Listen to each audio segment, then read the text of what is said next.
What's the process of investigation that you can speak to? What are some interesting things you've learned about what it takes to do great investigations? Sure. Great investigations reveal something new or bring something to light. So I think what everyone thinks in terms of investigations is like a lot of like, Googling or like searching through articles. I think that's the first thing you want to get away from. And you want to try to talk to people doing like the non obvious things and just trying to get perspectives that are beyond just what is available. So a lot of it's just having conversations is so enlightening, both to victims and also obviously trying to talk to the people themselves.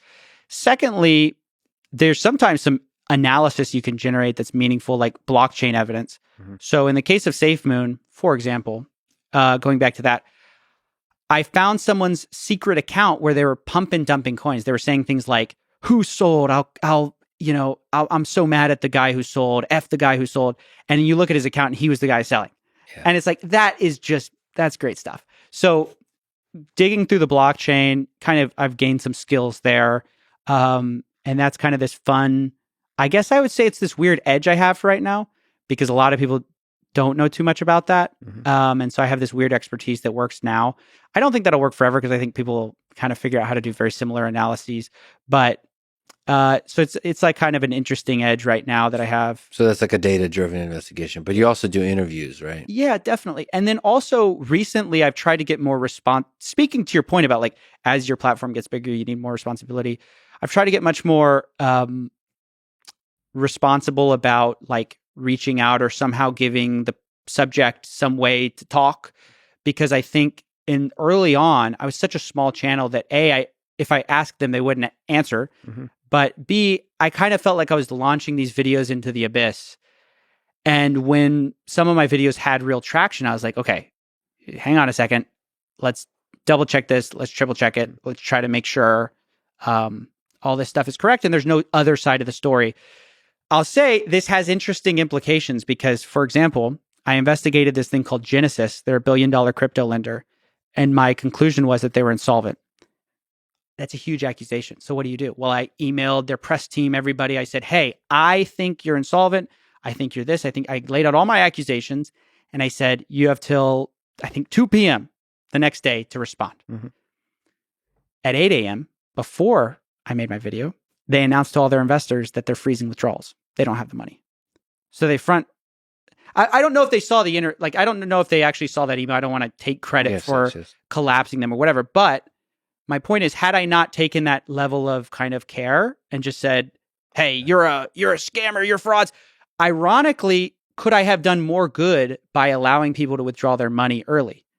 I made some tweets that people did see that like some people got their money out, but my YouTube audience is much larger. And could I have helped more people had I not given them basically the ability to know what I was going to produce when I produced it? Boy, your life is difficult because you can potentially hurt the company that doesn't deserve it if you're wrong, or if you're right and you warn the company, you might hurt the. Whew. Well, I'm glad your wife is a supporter and keeps you strong. That's a tough decision. Ultimately, I guess you want to err on the side of the individual people, of the investors and so on. But it's tough. It's always a really, really tricky decision to make. Very tricky. Oh boy, that's so interesting. And then the thing I've seen in your interviews that I don't remember, because I think I watched you earlier in your career, you were a little bit harsher. You were like trollier. You're having a little more fun. Sure. And when I've seen you recently, you do have the fun, but whenever you interview, you seem respectful. Like you attack in good faith, which is really important for an interviewer. So then people can go on and actually try to defend themselves. That's really important signal to send to people, because then you're not just about tearing down. You're after like it's cliche to say, but the truth. Like you're really trying to actually investigate in good faith, which is great. So that signal is out there. So like people like SBF could, like he should go on your platform. I think. I mean, now it's like in full not just like a half-assed conversation on Twitter Spaces, but in full. So Yeah. that's great that signal is out there. But of course, the downside of sort of as you become more famous, people might be scared to sort of go on. But you do put that signal of being respectful out there, which is really, really important. You know, it's interesting. It surprises me. I know it surprises other people because other people have commented, but it consistently surprises me how many people still talk to me. Uh, and maybe it's because and I really do give a good attempt to try to argue in good faith. I try not to just like load up ad hominems or anything like that. I just try to present the evidence and let the audience make up their mind. But it surprises me sometimes that people will just be like, yeah, they want to talk. They want to talk. They want to talk. I think it's very human in a way. And I think it's almost like good. Like one of the things that is always told to everyone who's going to talk to the cops is like, you should never talk to the cops, whatever. Which is true. You shouldn't talk to the cops because even if you're innocent, they can use your words, they can twist your words, etc.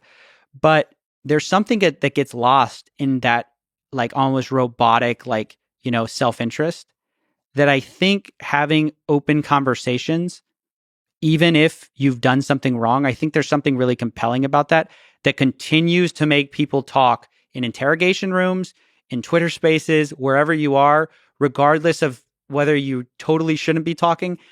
And I don't want to downplay that. That's actually really important. I mean, it's like a lot of cases get solved, a lot of investigations go farther because people sort of make the miscalculation to talk. But I think it's like almost important in a way that we have that human bias to like connect in spite of self-interest.